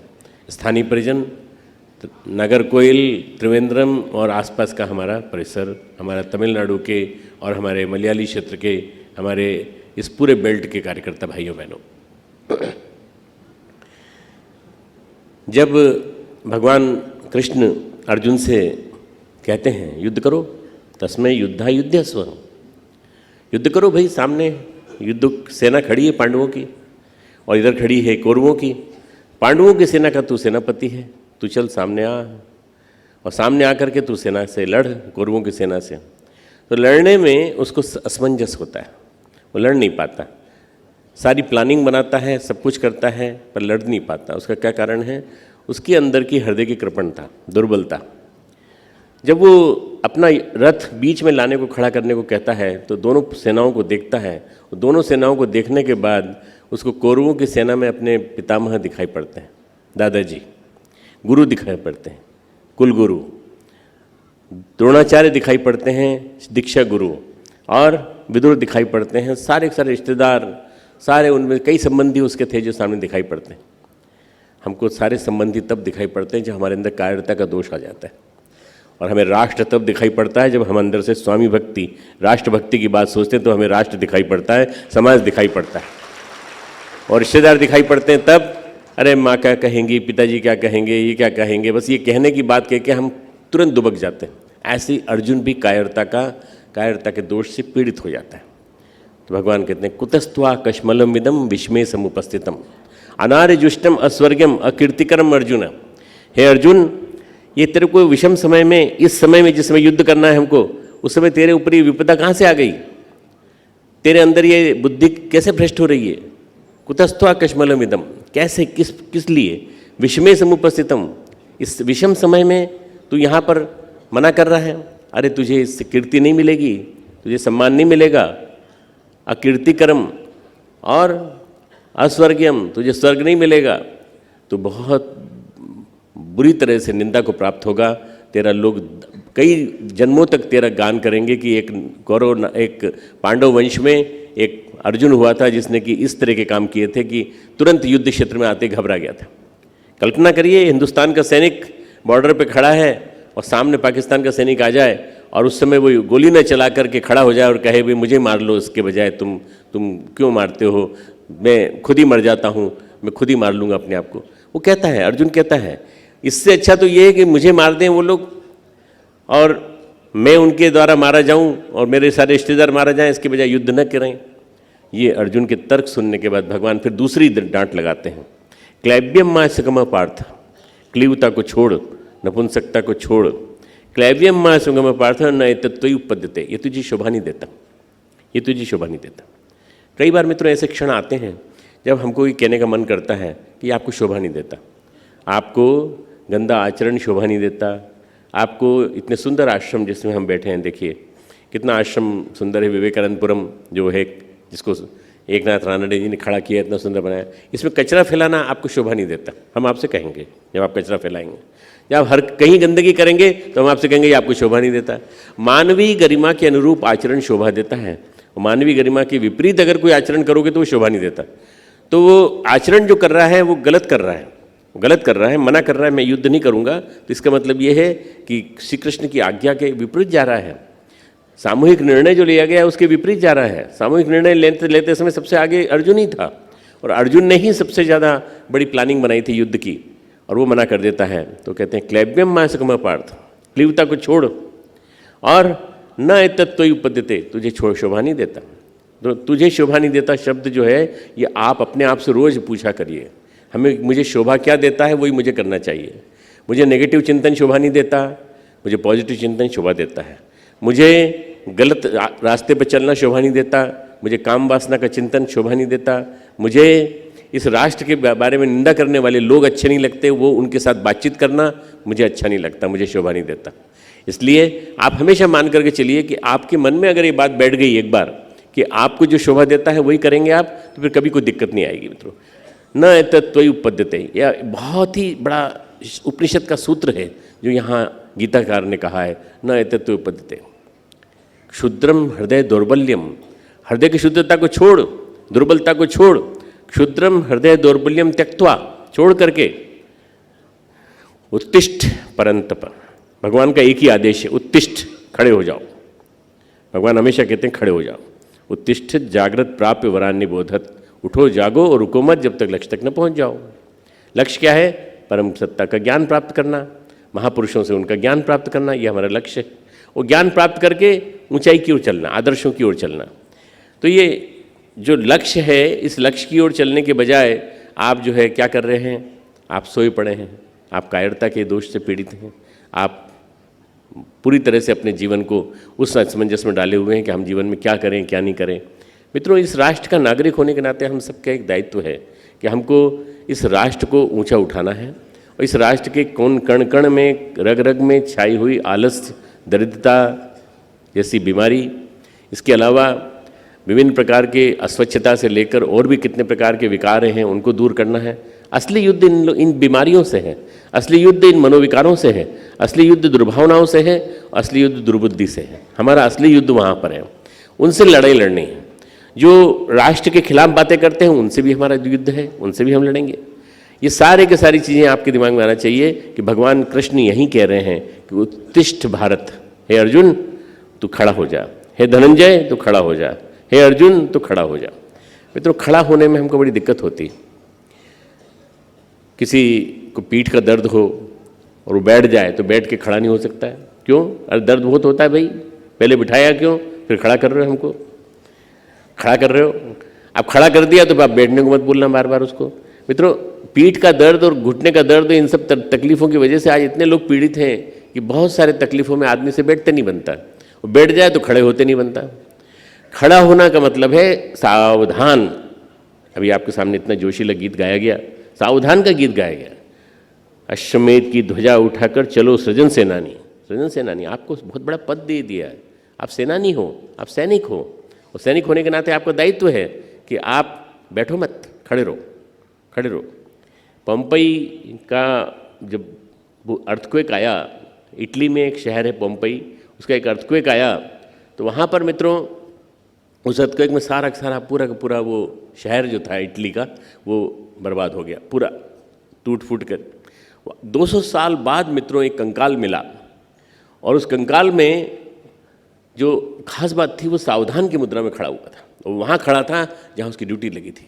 मित्रों, हिला तक नहीं, उसने अपने आप को उस पोजीशन से नहीं हटने दिया, क्योंकि उसकी ड्यूटी थी कि वहाँ से नहीं हटना है। वहाँ से नहीं हटा, उसी जगह खड़ा रहा। उसके फ़ोटो बनाए गए, उसके माध्यम से जगह जगह चित्र बनाए गए और बताया गया कि ये वो सिपाही है जो उस आपदा के समय में भी, विपदा के समय में भी सावधान खड़ा रहा। मित्रों, ये उदाहरण है कि हम कभी भी अपने आप को किसी भी विपदा से, आपदा से अपने आप को विचलित न होने दें। हम अपने जीवन को ऊर्ध्वगामी बनाए रखें, ऊर्ध्वगामी चिंतन करें, हमेशा ऊर्ध्वरेता बने रहें, अपने रेतस को, वीर को ऊपर उठाएं, अपने संयम के माध्यम से, अपने तप के माध्यम से अपने आप को हमेशा ऊंचा उठाएं। तो आप देखिए कि आपको शक्ति मिलती चली जाएगी, निरंतर शक्ति मिलती चली जाएगी। परम पूज्य गुरुदेव की सत्ता देने को तैयार है। अब ये हमारे अर्जुन को समझ में नहीं आता। अर्जुन इतना लताड़ सुनने के बाद, श्री कृष्ण का इतना लाड़ पाने के बाद, इतना मित्रता का एक अनुग्रह पाने के बाद सारथी का पद श्री कृष्ण के द्वारा स्वीकार कर लिया गया, जो कि छोटा पद है। सैनिक का पद सबसे बड़ा है, जो सैनिक का, जो वो खड़ा हुआ है अर्जुन उनके रथ में। पर अर्जुन के रथ को हाँक रहे हैं श्री कृष्ण। उनसे ये कहता है कि मैं युद्ध नहीं कर पाऊंगा, मैं युद्ध नहीं कर पाऊंगा। रुधिर प्रदिग्धान, इनके रक्त से सने हुए भोजन को मैं खाना ऐसा मानता हूँ कि ये एक पाप के समान है। अब उसको पाप पुण्य की भाषा समझ में आ रही है, न जाने क्या लैंग्वेज बोल रहा है ये कैसा कार्टून है। भगवान कृष्ण सोचते हैं ये कैसा है, यहाँ आके बिल्कुल गड़बड़ा गया। वहाँ तो बड़ी प्लानिंग बना रहा था युद्ध के समय। हम में से कई होते हैं जो बहुत सारे चीज़ें सोचते हैं, ये कर देंगे, ये कर देंगे, गुरुदेव के विचारों को वहाँ पहुँचा देंगे, ये कर देंगे, वो कर देंगे। जब एन मौका आता है तो हम गड़बड़ा जाते हैं। क्यों? क्योंकि हमारे अंदर का बल जो है पूरी तरह से हम उठा नहीं पाते हैं। हम किस पे विश्वास करें? अपनी गुरु सत्ता पे विश्वास करें। तो ये फिर ये कहता है, अर्जुन कहता है, कार्पण्य दोषो अपहत स्वभाव, कृपणता के दोष से मेरा स्वभाव चुरा लिया गया है, मेरा स्वभाव मैं कुछ समझ नहीं पा रहा हूँ। पृच्छामि त्वाम धर्म सम्मूढ़ चेता, मैं आपसे पूछता हूँ क्योंकि धर्म के क्षेत्र में किम धर्मम किम अधर्मम मैं मूढ़ हो गया हूँ, मूर्ख हो गया हूँ, मैं नहीं समझ पा रहा हूँ, क्या करूँ। शिष्यस्ते अहम शादी माम त्वाम प्रपन्नम, मैं आपका शिष्य हूँ, आप मुझे अपनी शरण में ले लीजिए। मित्रों, जिस दिन मनुष्य ये कह देता है हे गुरुदेव मैं आपका शिष्य हूँ, आप मुझे अपनी शरण में ले लीजिए, गुरुदेव तुरंत उसको अपनी शरण में ले लेते हैं और उसको सारा उसका कल्याण करके दिखा देते हैं। निकलता नहीं है, हमारे मुंह से निकलता नहीं है, हृदय से निकलता नहीं है। शिष्यस्ते हम बार बार कहते नहीं मैं कर दिखाऊंगा, मैं कर दिखाऊंगा। वो मैं जो अहम है हमारा, वो बीच में आ जाता है हमेशा। इस मैं को निकालने के लिए और आदमी के मोह को निकालने के लिए, अर्जुन के मोह को निकालने के लिए, अर्जुन के असमंजस को निकालने के लिए भगवान कृष्ण गीता में 18 अध्याय सुनाते हैं पूरे के पूरे। और वो 18 अध्याय सुनने के बाद, ये मैं जो प्रकरण बता रहा हूँ दूसरे अध्याय का बता रहा हूँ आपको, और दूसरे अध्याय के बाद 9 अध्याय के बाद 11वें अध्याय में भगवान ने उसको विराट रूप दिखाया है अर्जुन को, जो किसी ने नहीं देखा। उस विराट रूप को केवल भगवान की कृपा दृष्टि होने के कारण और दिव्य दृष्टि प्राप्त होने के कारण संजय को दर्शन हुए और एक अर्जुन को दर्शन हुए, बस और किसी को दर्शन नहीं हुए। मित्रों, वही विराट दर्शन कभी काकभूषुंडी ने किया था, वही विराट दर्शन कभी श्री राम ने कौशल्या को कराया था, वही विराट दर्शन कभी श्री कृष्ण ने बाल अवस्था में यशोदा को कराया था। तो ये मित्रों, ये जितनी भी चीज़ें हैं ये जानने योग्य है कि हमें भगवान के किस विराट रूप को समझना चाहिए। हमारा विराट रूप भगवान, हमारा देश, ये विराट भारत, ये हमारा राष्ट्र, हमारा भगवान है, हमारा आराध्य है, हमारा देवता है, और हमें इसके लिए, इसके कण कण के लिए मर मिटना चाहिए। ये अश्वमेध जो है, ये इदम राष्ट्रम अश्वमेध, ये राष्ट्र का अश्वमेध के द्वारा यजन करो, राष्ट्र का अश्वमेध के द्वारा यजन करो। यजन करो मतलब संगठीकरण करो, संगठन करो। इस समय राष्ट्र जितना संकट में है मित्रों, पहले इतना संकट में कभी नहीं रहा। महान भारत बनाना है, विराट भारत बनाना है, और वही भारत बनाना है जो हमारे 200 साल पहले जो भारत था, विराट भारत था, पूरा अखंड भारत, वो बनाना है। तो मित्रों, हम सबको इस तरह के अश्वमेधिक पुरुषार्थ करने पड़ेंगे। बड़ा विलक्षण है ये आज का दिन, जब हमने आज ये यज्ञाश्व का प्रज्वलन किया और आपके सामने इस घोषणा की जी ने अश्वमेध की शुभारंभ की। ये 43वां अश्वमेध यज्ञ था, 43वां भारत में और भारत से बाहर सब जगह मिला करके 43rd। ये 43rd अश्वमेध यज्ञ जो है, ये संकल्प लेने के 24 साल बाद हो रहा है। देखिए 1992 नवंबर में लिया गया था संकल्प, और पहला अश्वमेध यज्ञ जयपुर में हुआ था। उसके बाद 43rd हो रहा है। ये यहाँ पर न जाने कितने अश्वमेध यज्ञ होंगे मित्रों, मुझे मालूम नहीं, मेरे मन में कोई गिनती नहीं है। कई बार मुझसे लोग पूछते भी हैं कितने अश्वमेध यज्ञ की कल्पना है। जब तक ये राष्ट्र एक नहीं हो जाता, संगठित नहीं हो जाता और अखंड नहीं हो जाता और बड़ा नहीं हो जाता, तब तक अश्वमेध चलते रहेंगे। ये हमारा संकल्प है। तो इसके लिए जो भी भगवान परीक्षा चाहेगा वो हम करेंगे। तस्मात् राष्ट्रीय अश्वमेधेन यजेत, इस राष्ट्र का अश्वमेध के द्वारा यजन करो। तो अश्वम वही राष्ट्र, ये अश्व जो है वो राष्ट्र है। अश्वम वही वीर्य, वीर्यम वही अश्व, मतलब ये शतपथ ब्राह्मण में सारे श्लोक मिलते हैं पढ़ने को। तब पता चलता है कि वास्तव में कितना विलक्षण हमारे ऋषियों का चिंतन था। अपनी ऋचाओं के द्वारा, अपने लेखन के द्वारा, अपने चिंतन के द्वारा, अपनी मनीषा के द्वारा उन्होंने हमको कितना बड़ा चिंतन दे दिया कि हमको इस यज्ञ के माध्यम से यजन करना चाहिए। यज्ञ के बारे में भगवान कृष्ण गीता में 3रे अध्याय में सुनाते हैं, देवान भावयतानेन ते देवा भावयन्तु वह। देवों ने इस भावनाओं के माध्यम से इसका यजन किया और वे देवता तुझे भी इस यज्ञ के माध्यम से ही तुझे आगे बढ़ाएंगे। ते देवा भावयन्तु वह परम वाप्स्यथ, एक दूसरे को सहारा दो, परम एक दूसरे को श्रेय दे करके दोनों, तुम देवताओं को दो, देवता तुम्हें देंगे, तुम देवताओं को दो, देवता तुम्हें देंगे। तो ये देवताओं का अन्न है, भोजन है। ये जो अश्वमेध में आपने आहुतियाँ डाली ना इतनी सारी, वो क्या है? यज्ञम उ देवानाम अन्न, यज्ञ देवता का भोजन है, देवताओं का भोजन है। उस देवताओं के भोजन को यज्ञ देवता जब लेते हैं, ग्रहण करते हैं, तो ग्रहण करने के बाद वो पुष्ट हो जाते हैं, और पुष्ट होने के बाद पूरे समाज में, पूरे वातावरण में संतुलन बैठ जाता है। आज हमारा जो संतुलन है क्लाइमेट का, मौसम का, ऋतुओं का, बड़ा गड़बड़ा गया है। हमारे देश में इतनी समस्याएं हैं मित्रों, इसके बावजूद भी हम लोग अपने ऊपर कंट्रोल कर लेते हैं, क्योंकि हम बहुत ज़्यादा जीवन शैली को वैसे नहीं बनाते जैसे विदेशों में अन्य जगह लोगों ने बना रखी। हम सम्मेलन करते हैं, महासम्मेलन करते हैं जलवायु के बारे में, पर्यावरण के बारे में, पर इसके बावजूद भी हम राजी नहीं कर पा रहे हैं अमेरिका को, यूरोप को और इंग्लैंड को और अन्य राष्ट्रों को कि आप अपना कार्बन उत्सर्जन जो है, emission of carbon in the atmosphere, उसको कम करिए। हम राजी नहीं कर पा रहे हैं और वो राजी नहीं हो रहे हैं, तो उनको प्रकृति राजी करेगी, डंडा मार मार के करेगी उनको, मतलब प्रकृति राजी करेगी।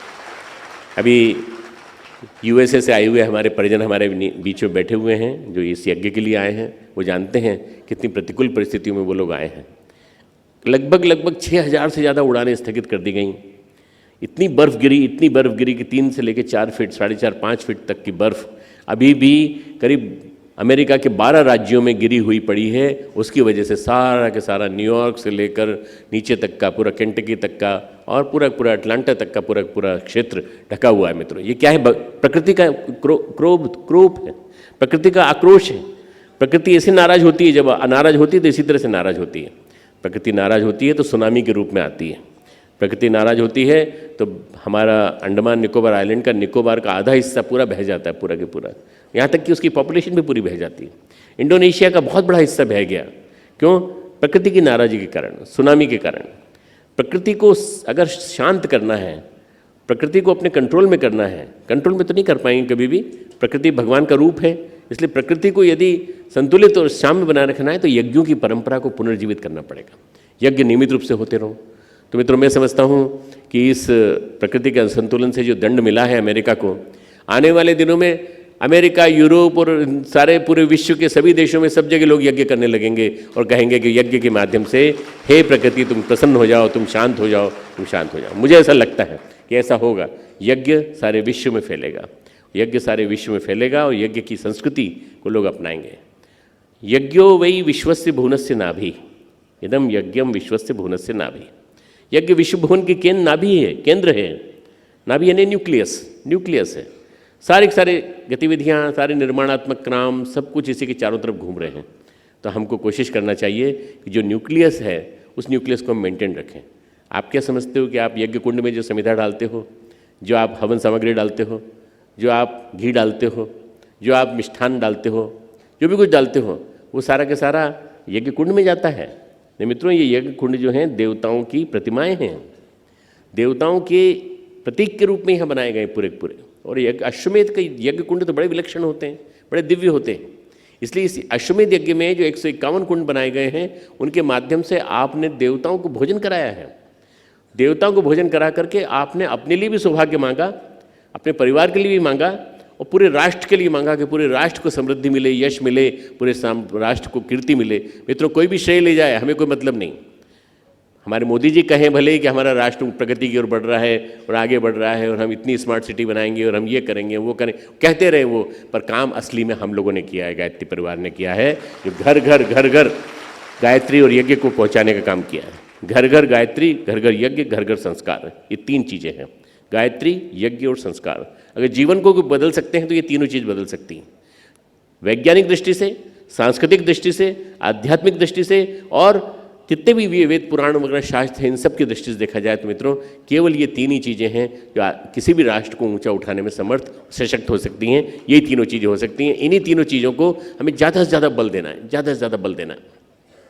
ये जो आज का क्रम है मित्रों, जो अश्वमेध का, इस अश्वमेध के क्रम के माध्यम से हम प्रार्थना करते हैं भगवान से, यह भगवान इस राष्ट्र को समर्थ, सशक्त और संपन्न बनाना। पहले घी दूध की नदियाँ बहती थी, अब सारे के सारे नाले नदियों में बह रहे हैं। गंगा नदी हमारी अपवित्र हो गई, यमुना अपवित्र हो गई, और अपवित्र ही नहीं होगी बल्कि सीधा पूरा गंदा पानी पूरा बहता चला जा रहा है। वो मूल आत्मा गंगा की आप सबको गाली दे रही है, मूल आत्मा यमुना की आप सबको गाली दे रही है। कृष्णा कावेरी भी आने वाले दिनों में इस तरह से हो सकती है मित्रों। थोड़ी थोड़ी तो हो भी गई हैं, थोड़ी थोड़ी हो सकती हैं। अगर हम लोगों ने इसको शुद्धिकरण का अभियान तेज़ी से नहीं चलाया तो कुछ नहीं हो पाएगा। तो मतलब गायत्री परिवार का एक बहुत बड़ा अभियान, राष्ट्र की नदियों का शुद्धिकरण अभियान। राष्ट्र की सारी नदियों को शुद्ध करेंगे, समुद्र में गंदे स्थिति में नहीं जाने देंगे हम किसी हालत में। आपका जो एक समुद्र है मित्रों, 3 समुद्र मिलते हैं यहाँ पे। ये विवेकानंद केंद्र जो है, यहाँ से इधर से आता है बंगाल की खाड़ी, इधर से जहाँ से आपका माता कामाख्या, माता पार्वती का जो मंदिर है, हमारा जो पराम्बा देवी माँ पार्वती का मंदिर है, माँ भगवती का, इधर से जो आता है समुद्र, ये आता है अरेबियन सी, अरब सागर। और इन दोनों के मिलन से जो पीछे से जो आता है और टकराता है इनके माध्यम से, वो हिंद महासागर, सबसे बड़ा सागर। इन तीनों सागरों का मिलन का बिंदु है ये कन्याकुमारी। आप कल्पना करिए, ऐसा सुंदर स्थान कहीं नहीं होगा जहाँ से संकल्प पैदा हो कि हम राष्ट्र को एक और अखंड बना के रखेंगे। तो ये पूरे राष्ट्र में जब बात जाएगी, पूरे राष्ट्र तक ये बात पहुँचेगी, सब लोगों तक ये जाएगी। कभी विवेकानंद ने यहाँ प्रवेश किया था दिसंबर 1892 में। उन्होंने यहाँ आकर के चिंतन किया, भावना की, सोचा, और सोचने के साथ साथ उन्होंने अपने मद्रास के शिष्यों जो भी उनके साथ आए थे उन सब से बातचीत की, परामर्श किया। उन सब से बातचीत करने के बाद आकर के किनारे पे आके कोने में बैठ गए। अब कोने में बैठ के उन्होंने तुरंत एक छलांग लगाई, और उस ज़माने में नाव भी नहीं थी, कुछ भी नहीं थी। आप जब जाएंगे तो स्टीमर से जाएंगे, शिप से जाएंगे, या नाव से जाएंगे, स्पीड बोट से जाएंगे। पर उस ज़माने में उस विवेकानंद नाम का जो साहसी योद्धा था, उसने उसमें जंप कर दिया और पूरा के पूरा चट्टानों से घिरा हुआ था। मित्रों, प्रकृति क्या करती है, बनावट ऐसी होती है प्रकृति की कि प्रकृति सहज रूप में सुरक्षा कर देती है। माँ पराम्बा पार्वती का जो मंदिर है, इस मंदिर की जो माँ पार्वती का आप जब दर्शन करें तो इनके माथे पे लगी हुई आप एक मणि का दर्शन करेंगे, आप नाक की नथ का दर्शन करेंगे। ये इतनी विलक्षण चमकती थी, हीरे की लोंग बाद में निकाल दी गई सुरक्षा की दृष्टि से, परंतु ये इतनी ज़्यादा चमकती थी कि इसका प्रकाश डाकुओं को आकर्षित करता था। प्रकाश स्तंभ नहीं था उस ज़माने में, तो डाकू जब आते थे नाव से तो वो आते थे तो बड़ी बड़ी चट्टानें समुद्र के अंदर थीं, उन चट्टानों से टकरा करके उनके जहाज़ नष्ट हो जाते थे। वो फिर भय के मारे पास भी नहीं आते थे। कभी लूटने के लिए भारत से इधर से कभी कोई नहीं आ पाया, केवल इसी वजह से कि माता पार्वती ने अपनी जो तपश्चर्या से जो ऊर्जा पैदा की थी, उस ऊर्जा की वजह से चट्टानें खड़ी हो गई बीच रास्ते में। उन चट्टानों के माध्यम से ही सुरक्षा भारत की हो पाई। उन चट्टानों के बीच में से निकलता हुआ वो योद्धा वो पहुंच गया रॉक पर, उस चट्टान पर जहां आज इतना बड़ा मेमोरियल बना है, और वहां जाकर उसने साधना की। 3 दिन तक वो वापस नहीं लौटा, सब चिंतित, क्या हो गया, एक लड़का यहाँ से कूदा था, वो चला गया था 20-22 साल का, कहाँ गया? वो लड़का विवेकानंद था, जिसने कि वहाँ जाकर के 3 दिन तक ध्यान किया। वो 3 दिन तक ध्यान करके पूरे भारत के बारे में सोचा कि भारत कितना विलक्षण राष्ट्र है, कितनी विविधता है इसके अंदर, पर सब कुछ होने के बावजूद भी गुलाम क्यों हैं?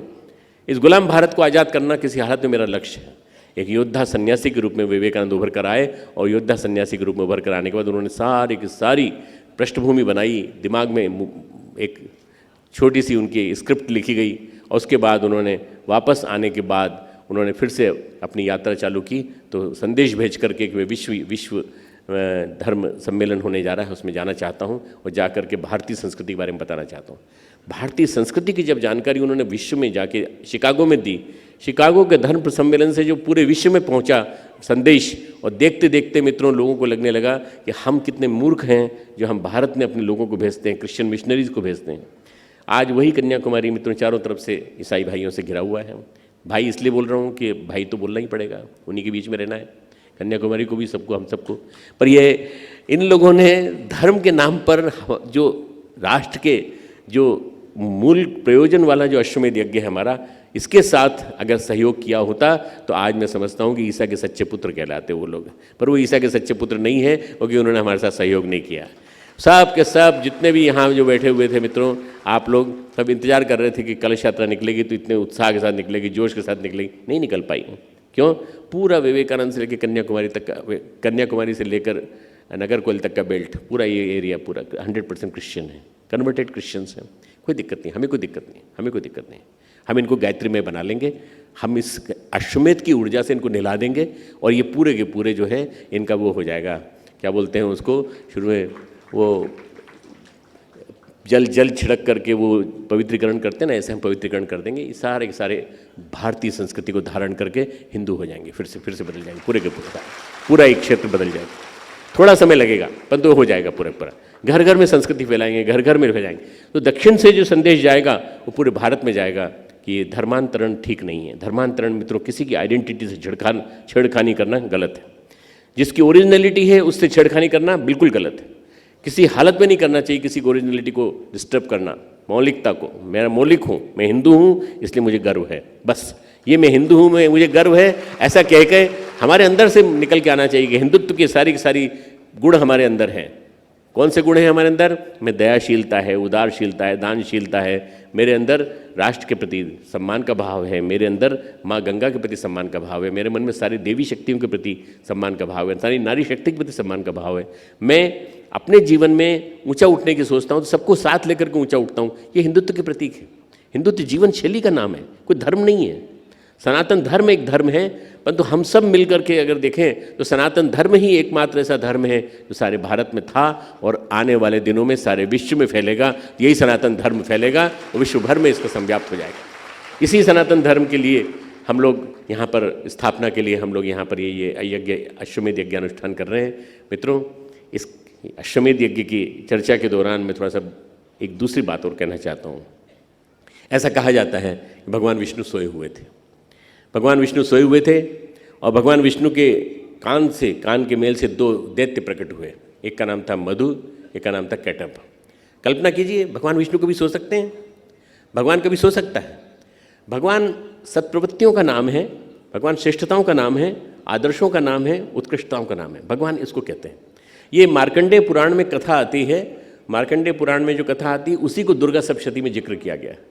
दुर्गा सप्तशती के 700 श्लोकों में पूरा विवरण इसी प्रकार का है, पूरा विवरण इसी प्रकार का। तो वो कथा सुनाता हूँ आपको थोड़ी सी। उस कथा में बड़ा सुंदर विवरण है कि मधु कैटभ जो थे उनके बहुत ज़्यादा हिंसक रूप को देख करके देवताओं ने ब्रह्मा से कहा, ब्रह्मा ने प्रार्थना की कि प्रभु उठिए, नींद से उठिए। प्रभु को ऐसा कहा जाता है कि 5000 साल तक निद्रा से जगने में टाइम लगा, पर इस पीरियड में वो मधु कैटभ कुछ कर नहीं पाए। जब उठे तो ऐसा कहा जाता है कि 5000 साल तक विष्णु ने संग्राम किया। भगवान विष्णु ने क्षीर सागर से की शैया से उठ करके 5000 साल तक संग्राम किया, लड़ाई की, और लड़ाई करने के बाद उन्होंने उनको पराजित करने की कोशिश की। तो उन्होंने कहा, हम तुम्हारी वीरता से बड़े प्रसन्न हैं। जब दुष्ट होता है ना, दुष्ट की आती है दुर्बुद्धि, तो दुर्बुद्धि आती है तो वो ऐसे ही बोलता है जिससे उसका विनाश खुद हो। उसने कहा, हे विष्णु, दोनों ने कहा, हे विष्णु, हम तुम्हारी वीरता से बहुत प्रसन्न हैं, कोई वर मांग लो, तुम हमसे कोई वर मांग लो। तो विष्णु भगवान ने कहा, तुम मेरे हाथों से मारा जाओ, तुम दोनों मेरे हाथों से मारे जाओ। पर ठीक है, जहाँ पानी न हो, जहाँ ये न हो, जहाँ वो न हो, उन्होंने सब वरदान में शर्त लगा दी कि ऐसी जहाँ परिस्थिति वहाँ तुम मार सकते हो। भगवान ने उनको बिल्कुल उसी स्थिति में अपने सुदर्शन चक्र से मार दिया।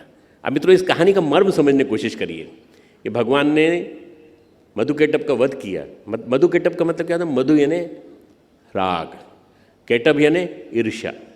ये जब ये हमारे जीवन में मोह, बेटा मेरा, मेरी बेटी, मेरा दामाद, मेरे घर वाले, मेरे सब, ये जीवन में ज़्यादा आ जाता है। और कैटभ यानी ईर्ष्या, वो बदमाश है, वो बदमाश है, वो शैतान है, वो शैतान। जब ये आ जाता है तो हमारे जीवन में मधु कैटभ आ जाते हैं। हमारे जीवन में रोज़ सुबह से लेकर शाम तक रण संग्राम चलता रहता है। जब आलस्य छा जाता है, जब मोह छा जाता है, जब आसक्ति छा जाती है, जब विद्वेष छा जाता है, तो हमारे अंदर के भगवान सो जाते हैं। अंदर के भगवान, सत्प्रवृत्तियाँ, शौर्य, साहस, सब सो जाते हैं। इनको जगाने के लिए मधु कैटभ का वध करना पड़ता है। मधु कैटभ का वध मतलब तो दुष्कुरीतियों का उन्मूलन, दुष्प्रवृत्तियों का उन्मूलन।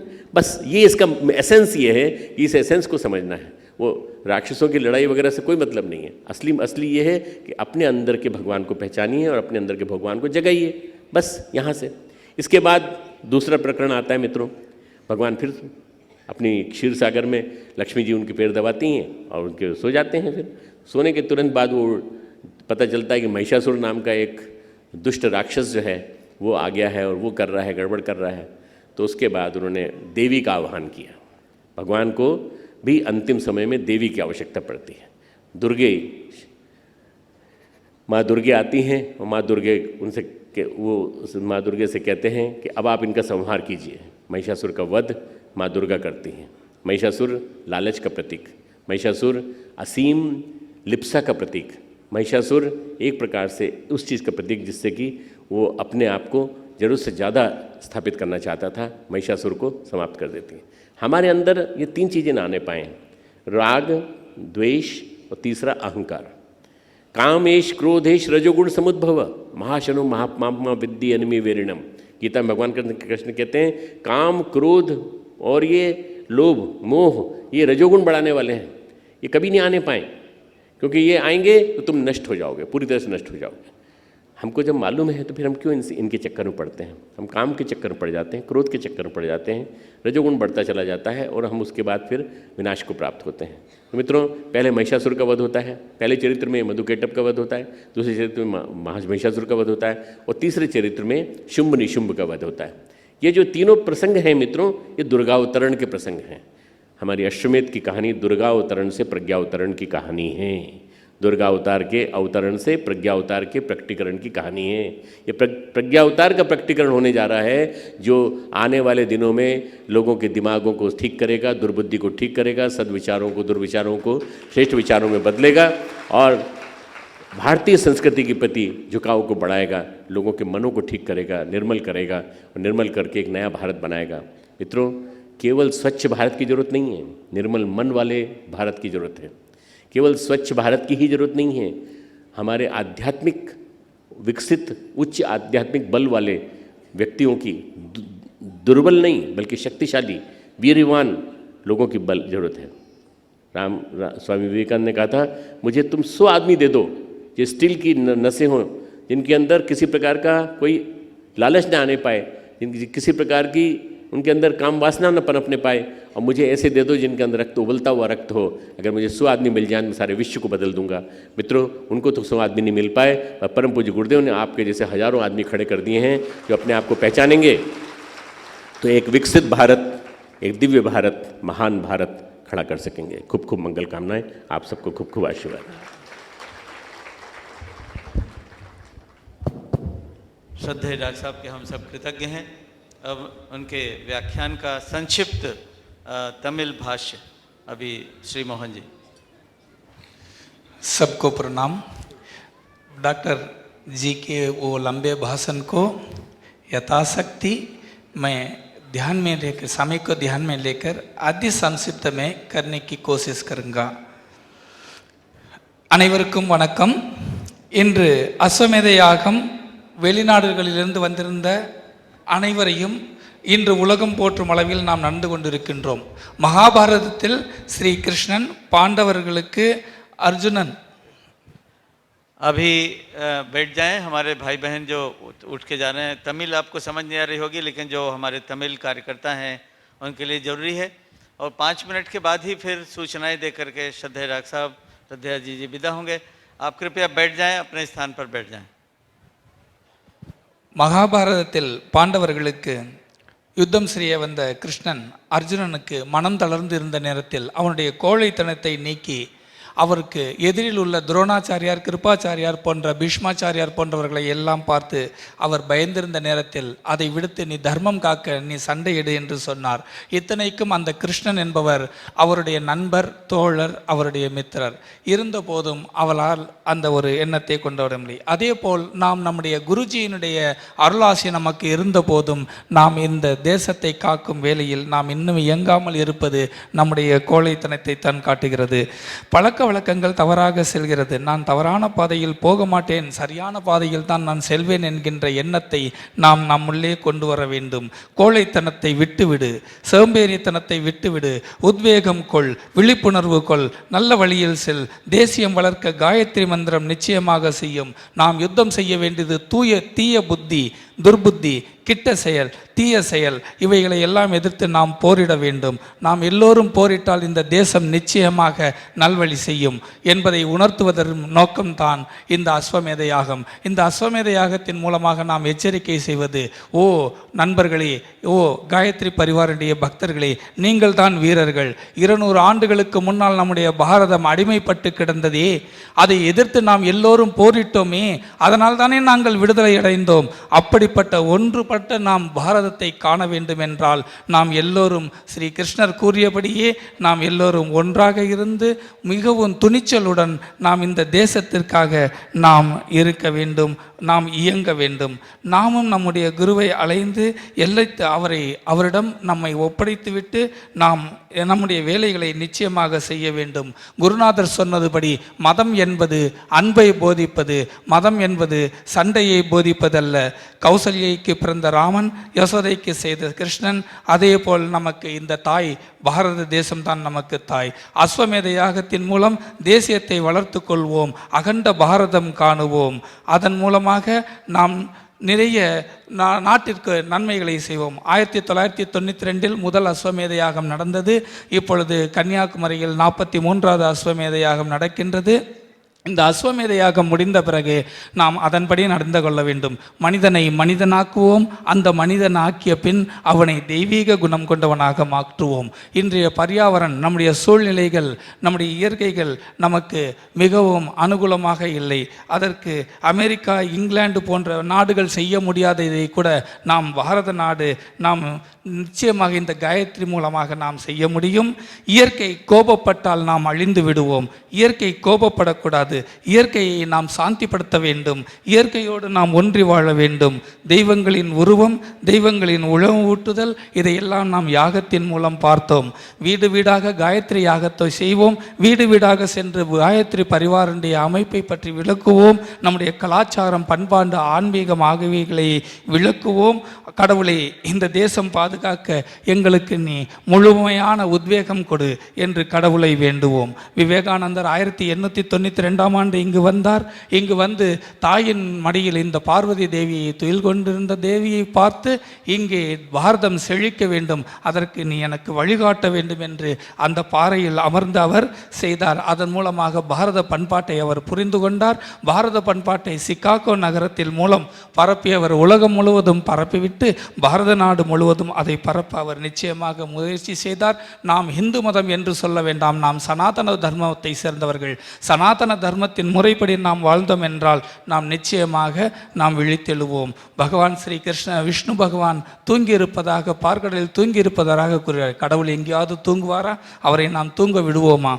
எத்தனையோ அசுரர்களை கொல்ல பிறகு யாரும் கொல்ல முடியாத மதுகைடபகர் என்றவர்களை அழைத்து கொண்டு அவர் அந்த தூங்கி இருந்தவரை எழுத்தினார். அவர்கள் வந்து சொன்னார்கள், ஏ கிருஷ்ணா, விஷ்ணு, உனக்கு என்ன வேண்டும் கேளு, வரம் கேளு அப்படின்னு சொன்னபோது, நீங்கள் இருவரும் என் கையால் சாக வேண்டும் என்று சொன்னார். இவ்வாறாக நமக்கு காம, குரோதம், லோபம் போன்ற தீய குணங்களை நாம் அழித்து நிர்மலமான மனத்துடன் இந்த தேசத்தை சொச்சமாக மாற்ற வேண்டும். பாரத தேசம் தழைத்தோங்கி வளர வேண்டும். இந்த உலகத்திற்கே இந்த பாரத தேசம் வழிகாட்ட வேண்டும். அதற்கெல்லாம் நீங்கள் உழைக்க வேண்டும் என்று உரையை முடித்துக் கொள்கிறேன். नंद्री। आभार। और अभी श्रद्धेय डॉक्टर साहब के व्याख्यान पर आधारित ये गीत होगा, भारतवर्ष हमारा प्यारा, सकल विश्व से न्यारा।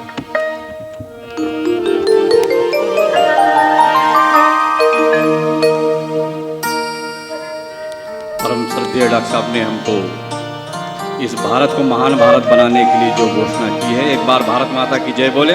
भारत माता की, भारत माता की। भारतवर्ष हमारा प्यारा, अखिल विश्व से न्यारा। भारतवर्ष हमारा प्यारा, अखिल विश्व से न्यारा। सब साधन से रहे समुन्नत, सब साधन से रहे समुन्नत, भगवान देश हमारा। भारतवर्ष हमारा प्यारा, अखिल विश्व से न्यारा। भारतवर्ष हमारा प्यारा, अखिल विश्व से न्यारा।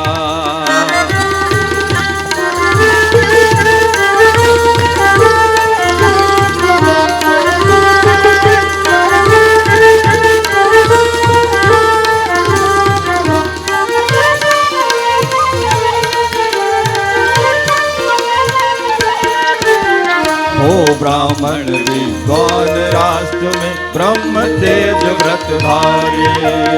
हो ब्राह्मण विद्वान राष्ट्र में ब्रह्म तेज व्रतधारी।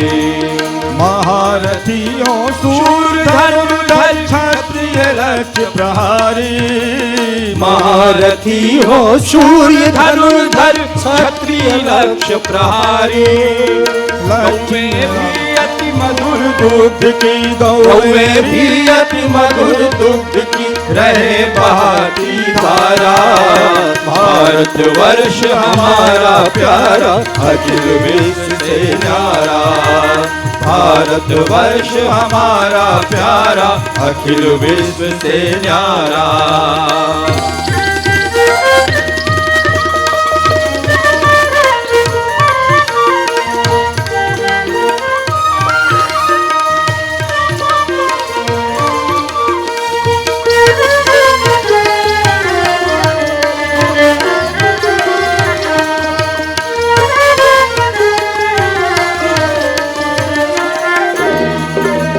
महिलाएं हो सती सुंदरी सद्गुणवती सयानी। महिलाएं हो सती सुंदरी सद्गुणवती सयानी। रथारूढ़ भारत वीरों की करे विजय अगवानी। रथारूढ़ भारत वीरों की करे विजय अगवानी। जिनकी गुण गाथा से गुंजित जिनकी गुण गाथा से गुंजित दिग दिगंत हो सारा। भारत वर्ष हमारा प्यारा अखिल विश्व से न्यारा। भारत वर्ष हमारा प्यारा अखिल विश्व से न्यारा।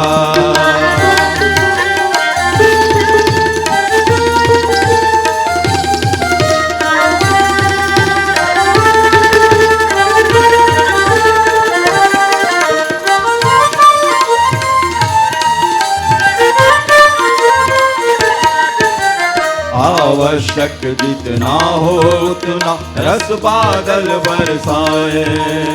आवश्यक जितना हो उतना रस बादल बरसाए। अन्नौषध में लगे प्रचुर फल और स्वयं पक जाए। अन्नौषध में लगे प्रचुर फल और स्वयं पक जाए। योग हमारा क्षेम हमारा योग हमारा क्षेम हमारा स्वतः सिद्ध हो सारा। भारत वर्ष हमारा प्यारा अखिल विश्व से न्यारा। भारत वर्ष हमारा प्यारा अखिल विश्व से न्यारा। सब साधन से रहे समुन्नत सब साधन से रहे समुन्नत भगवन देश हमारा। भारत वर्ष हमारा प्यारा अखिल विश्व से न्यारा। भारत वर्ष हमारा प्यारा अखिल विश्व से न्यारा। भगवन देश हमारा अखिल विश्व से न्यारा। भगवन देश हमारा। भारत माता की भारतीय संस्कृति की श्रद्धेय डॉक्टर साहब और श्रद्धेय जी एक विशेष किताब का विमोचन करेंगे जो आज से ही विक्रय पर उपलब्ध हो जाएगा। परम पूज्य गुरुदेव की लिखी हुई किताब आओ गढ़ें संस्कारवान पीढ़ी विमोचन करें। और अब सूचनाएं श्रद्धेय डॉक्टर साहब और श्रद्धेय जी के जाने के बाद दी जाएंगी। तो हम सब लोग विराट गुरु चेतना को उनके साथ मिल करके प्रणाम करेंगे। दोनों हाथ जोड़ लें और दोनों श्री युग्म को श्रद्धेय युग्म को यहाँ से विदा करेंगे। ओम नमो स्वनंताय सहस्रमूर्तये सहस्रपादा शिशिरोर्भावे सहस्रनाम्ने पुरुषाय शाश्वते सहस्रकोटि युगधारिणे नमः। सहस्रकोटि युगधारिणे